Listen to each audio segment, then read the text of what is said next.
Hi friends, welcome to Monisha's dairy. நமக்கு இப்போ இருக்கிற பிஸி லைஃப்பில் என்ன தான் நமக்கு இன்ஸ்டன்ட் ஆர் ரெடிமேட் மசாலா கிடைச்சாலும் அதை ஒருத்தர் ஒரு மெத்தடில் செய்வாங்க. ஸோ இன்றைக்கி என்னோடய ஸ்டைலில் புளியோகரை எப்படி பண்ணுறதுன்னு பார்க்கலாமா? நான் வந்து ஐயங்கார் பிராண்ட் தான் யூஸ் பண்ணுறது. இதில் செய்யும்போது தான் எங்கள் வீட்டில் எல்லாருமே விரும்பி சாப்பிடுவாங்க.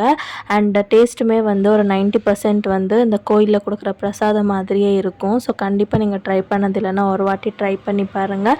அண்ட் மார்னிங் நீங்கள் லஞ்ச் பாக்ஸ் கூட இது டக்குன்னு செஞ்சு கொடுத்துடலாம். ஸோ வானலியில் வந்து 2 ஸ்பூன் ஆயில் ஆட் பண்ணிட்டு கடுகு, கடலைப்பருப்பு, வேர்க்கடலை, பூண்டு, காஞ்ச மிளகா, கருவேப்பிலை இதெல்லாமே போட்டு நல்லா பொரிஞ்ச பிறகு சின்ன நெல்லிக்காய் சைஸ் அளவுக்கு புளி தண்ணி போட்டு நல்லா பச்சை வாசனை போன பிறகு அதில் உப்பு, மஞ்சள் தூள், கொஞ்சமாக வெல்லம் அண்ட் நம்ம ஐயங்கர் ரெடிமேட் புளியோகரை பவுட்ரு போட்டு 2 நிமிஷம் மிக்ஸ் பண்ணி ஸ்டவ் ஆஃப் பண்ணிவிடுங்க.